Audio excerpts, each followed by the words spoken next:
What's up mga kapuso? Nandito tayo ngayon sa media ko ng upcoming afternoon serye, no? Ito dramahan talaga to, no?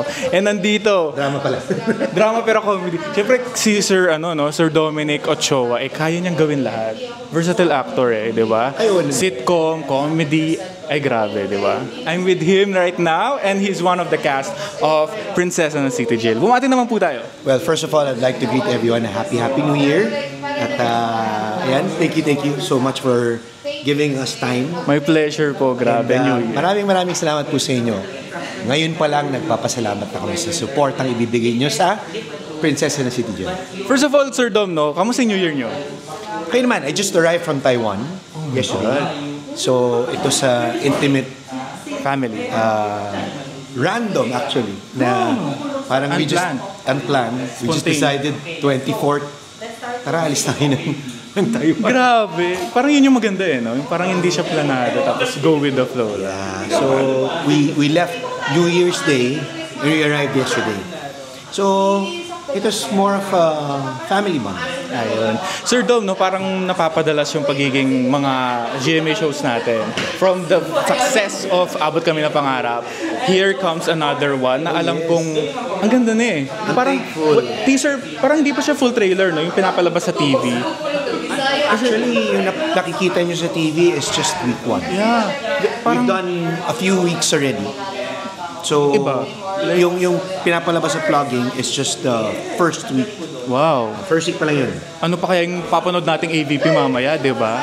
Ay, excited din ako. Yeah. Tagal na namin hindi nakikita yun. Gusto my gusto God. namin mapanood eh. So we have Beauty Gonzalez, we have Dennis Laurel na nagbabalik din sa GMA. Yes. And then Team Jolly, sina Sofia and Ale. Sofia and Allen. Grabe. Oh my God. Diba? Sir Dom, kamusta yung mga working with this GMA artist, young artist, Kasi syempre si Jillian nakatrabaho mo. And then, ito naman, young actors din na si Sofia. Kamusta sila ngayon? Yung mga generation ngayon. Excited ako to work with them. Especially, syempre, I've worked with yung mga kapamilya Sa kabila. Ngayon, I'm thankful that I'm given a chance to work with yung ibang tahanan. Yes. So, ibang tahanan, ibang pamilya, ibang environment. So, it's something that I cherish and it's something that I'm embracing now. And, ayun, mababait sila feeling ko yung first time ko sila nakilala, as mentioned dun sa first interview ko, unang araw pa lang pagbukas ng pintuan ng elevator when I met them, sila na yung nagpakilala. Hi, I'm Sofia, I'm Allen, I'm Will. Mabait. So feeling ko nung pagpasok pa lang namin ng kwarto, nung story ko, natatawanan na kami. Parang feeling ko, tagal ko na sila kilala. Pamilya na yung turingan Tapos, hindi ko makakalimutan yung when Sofia invited me to her debut. 2 weeks after. Wow, 2 weeks after. She messaged me personally sa IG. Kuya Dom, pinalo na kita, tapos pinalo ko rin siya, tapos I'd like to invite you sana, if okay lang, baka pwedeng, I'd appreciate it if you can attend my debut. So, wow, eto, tapos malibo ko. That's very sweet of her. Yeah, so, and it's not the coordinator. She was the one who personally messaged me. Wow, hindi natin alam yun Siya yung tumatawag ko lang. At saka, hindi ko na kwento to doon sa isa. After the debut, nung pumunta ako ng gabi, I stayed till closing. Yeah. Hindi na dun sa party, pero till everyone left. Yeah. The next day, Sunday, message siya sa akin. Thank you for coming. I really appreciate it. Message yun ako mahaba sa kanya.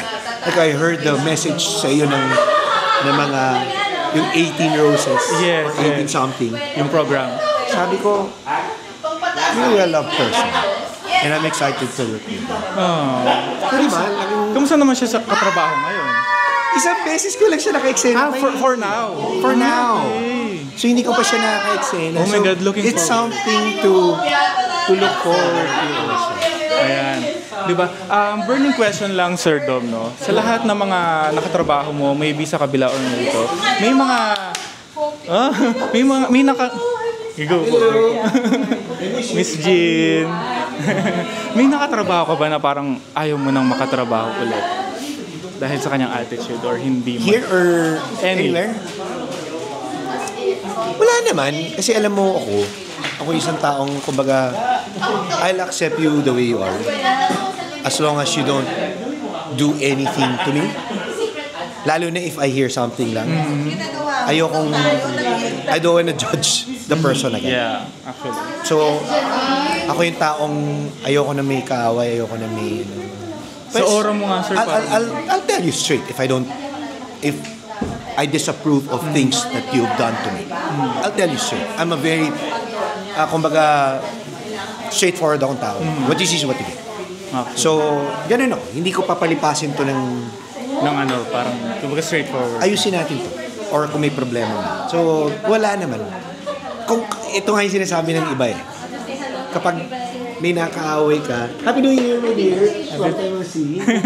Ganda nung Mr. So parang for me, kung nakaaway yung si Dominic, parang I'll make sure na kayo may problema, hindi ako may problema. Actually, sa aura niyo, Sir Dom, no, kahit hindi kita lubusan kilala because you're an actor, parang sa mga interviews mo with your barkada, sina Marvin, parang nakikita ko talaga parang very life is short. very light. No? Life is short. Let's just be smiling, be happy, be thankful. Yeah. Ito, Sir Dom, no? Speaking of mga barkada, di ba, naging barkada yung si Rico yan. Ano yung reaction niya na yung parang pamangkin niya ata, parang kahawig niya and then is doing showbiz din. Si Alfie. Open na rin siya sa show. Well, I heard about it. I see them. He's from Southridge, the same school as my son. Wow. Kamukha kahit nung Nakismile.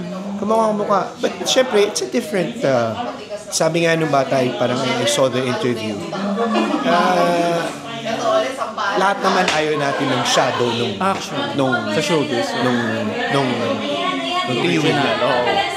So, bigyan natin ng chance yung bata ipakita yung kung anong meron siya. Yun lang naman yung akin. Kumbaga, enjoy it first, Alfie. And for me,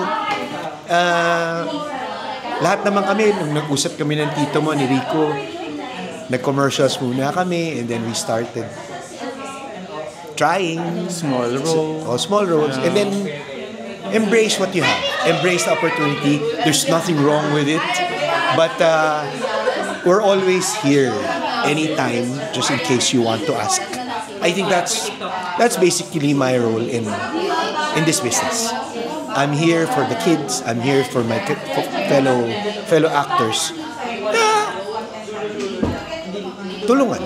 Tsaka hindi madali po dito, Sir Dom, diba? Parang talagang kailangan mo i-workout din. Lahat naman. Ng work. They always say kasi showbiz ganito. Glam. Sa totoo lang, mahirap yung trabaho namin. Kasi it's hard to explain. Mahirap. Pero pag tinignan mo yung paligid natin din, if you go outside and mulat mo yung sarili mo, mahirap din ang trabaho ng mga Grab driver.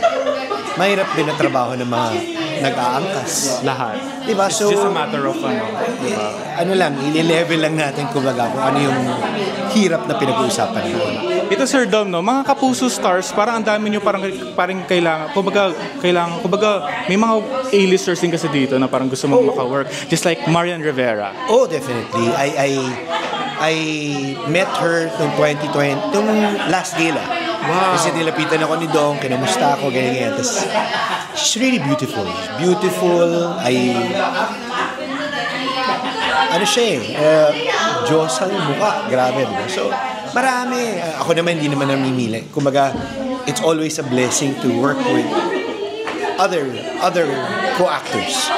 How about Alden, Richard? Alden, Dennis, who is the best actor. Ang dami pa, no? Alam mo, natutuwa na ako nung gala. My first two galas, 23, 24, lahat na nakakasalubong kong bata at veteran actors, kahit newscaster, lahat ng lapit nila sa akin. Hindi ako nagbibiro. Hello po, ako po si ganito. I hope to work with you soon. That's melting. Yeah, it's something that, my God, they're welcoming me with open arms. And they want to work with you. January 13, 3:20. So, And they want to work with you talaga. No? so parang kahit newscaster, yung mga newscaster, it's good to Maunang see you. hirit, ayan. Yeah, it's good to see you. Oh my Finally, God. ganyan. Not, hindi naman work with you, but they're welcoming me. Or seeing you sa mga guesting. Ganun. I'm just ano lang, amazed with how they open their arms to Sir Dom, ilang years ka na sa showbiz? if I'm not mistaken, this is my 27th. Oh my God, 27, 3 years. And never in my wildest dreams that I dreamt of being in this business. Oh my God. Because you're destined to be here and Ano na yun, parang kung ikaw yan eh. dito tayo dinala ng Diyos. Yeah. Actually, nagalit ang daddy ko nung nalaman niya nag-artist ako. Nung young, ano ka pa? He didn't talk to me for 8 months. He didn't talk to me for 8 months. When he knew about God. na, parang pinag-aral kita, pero artista ka Ganun. pa. Look at you now, di ba? Very successful. May dream role ka pa ba, Sir Dom? Ako, I don't believe in dream roles. It's always whatever's given to you, just do justice. Enjoy it, embrace it, and do justice. Yan ang Sir Dom. Kaya invite natin everyone, mga kapuso, to watch Prinsesa ng City. Yes, thank you, thank you. Happy New Year to everyone, mga kapuso. At iniimbitahan po namin kayo, January 13 na po, 3:20 p.m. Dito lang po sa GMA Afternoon Prime. Ayan. Everyone, Sir Dom, thank you.